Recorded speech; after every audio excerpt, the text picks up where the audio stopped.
Square. Sorry, one voice? In unison would be great. I heard someone over here.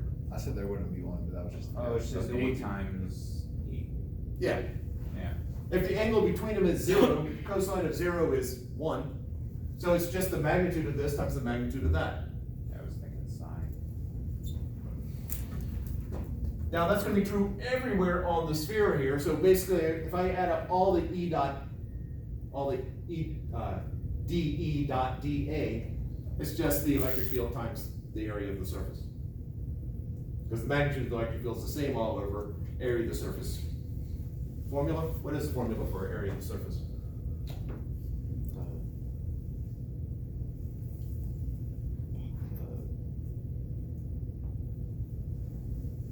3 pi r? 3 over 2 pi r? No. You're looking for the area of a sphere. Area of a sphere. 4 pi squared. Yeah. So this just becomes my electric field, 1 over 4 pi epsilon sub naught. Q over r squared, that's the magnitude of my electric field, times 4 pi r squared. And then volume is 4/3 pi r cubed. Yes. The antiderivative of the surface area with respect to r. 4 pi cancels out, r squared cancels out, and what I'm left with is q over epsilon sub naught. Which is why I wanted to use the epsilon sub naught form instead of the Coulomb's constant form, because the final result is simpler.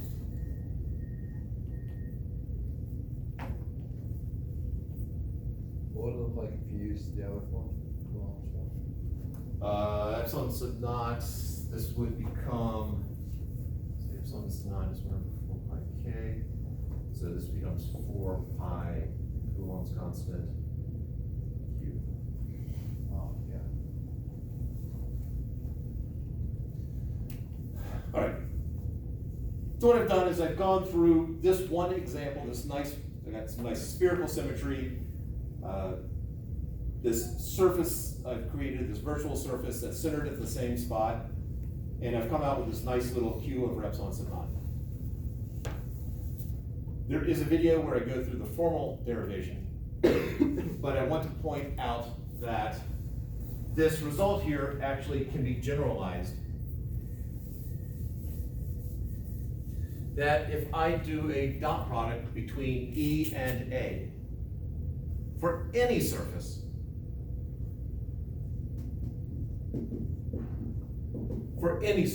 it's always going to be the enclosed charge inside that surface divided by epsilon sub naught. Matter of fact, we can take it one step further.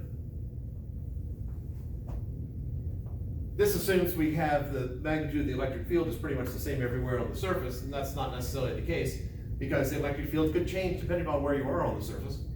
So if we took that into account, E dot dA is equal to Q enclosed over epsilon sub naught. Now it does have to be over a closed surface. So I put that little symbol right there to indicate that we are talking about a closed three-dimensional surface. In other words, again, you can't get from the inside to outside without going through the surface. That's what makes it closed. Life would not be complete without coming out with another name for this. This is known as Gauss's law, or Gauss law, depending upon if you want to throw in the apostrophe s at the end. I tend to speak it with the extra s. Gauss's law of electricity.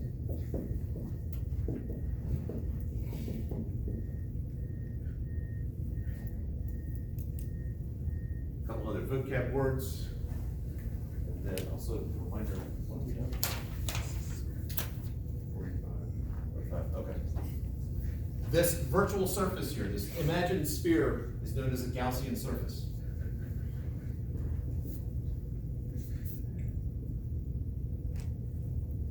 And that's something that, that's just a sphere. It doesn't have to be a sphere. This specifically is a Gaussian sphere, but Gaussian surface is any imaginary surface that you're placing around, placing in space. Imaginary. Yeah, it is imaginary. We will eventually get to what are known as Maxwell's equations.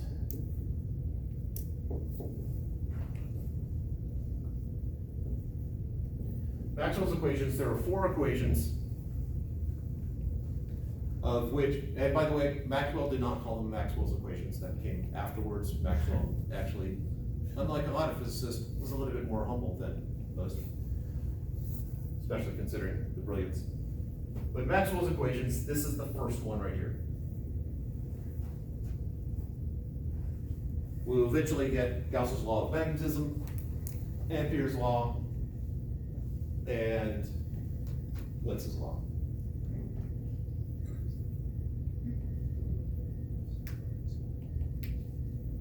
Or Faraday, Lentz's law, Ampere, Maxwell's law. Ampere's law with Maxwell correction.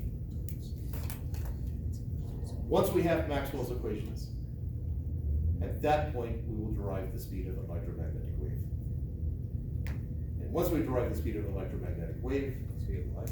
yes, that is the point when that gets derived that Maxwell goes, wow, the value I get here is really close to our measured experimental values for the speed of light. I suspect light is an electromagnetic wave. And then, there's something that's special about that formula, which leads right into special relativity. Which we will figure out, because we know the secret there. But which physicists looked at, and they said, there's a mistake somewhere. I don't know where it is yet, but there's a mistake somewhere in Maxwell's work. Trying to get to E equals MC squared, is that like the point? Now, how far we get, there's one particular step in deriving E equals MC squared, where You hand wave. first time I did it, oh man, that was brutal, 3 hours. That's it, huh? Yeah, I found some simpler ways of doing it, but not simple, just simple. So probably will subject you to at least an easier form of the derivation we will get the equals. Are you talking about the mass and then mass sub naught? Yeah. Yeah. We should definitely derive that one this go around. Cause we can't wait. I'll do it for you, and if everyone else hates it. Take a loud thing.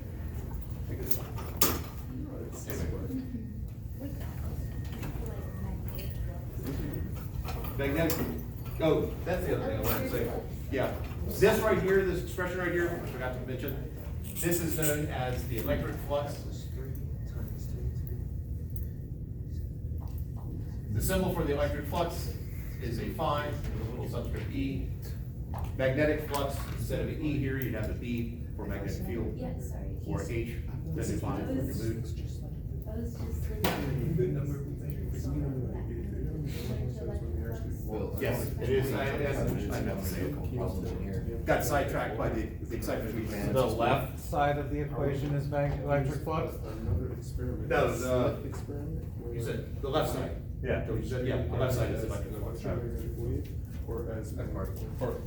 Anyway, that will remain till next week.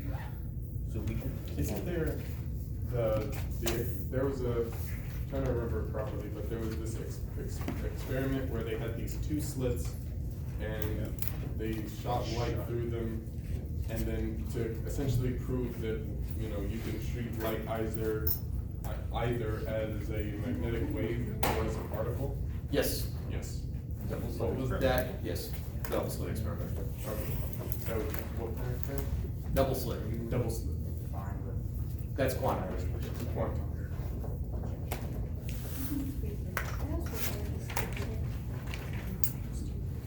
I guess I'll see everyone tomorrow. I'm assuming that clock is right. Is there another class in here or anything in the next 20 minutes? I don't think so, but I don't know. So if you want to hang out here, please feel free to.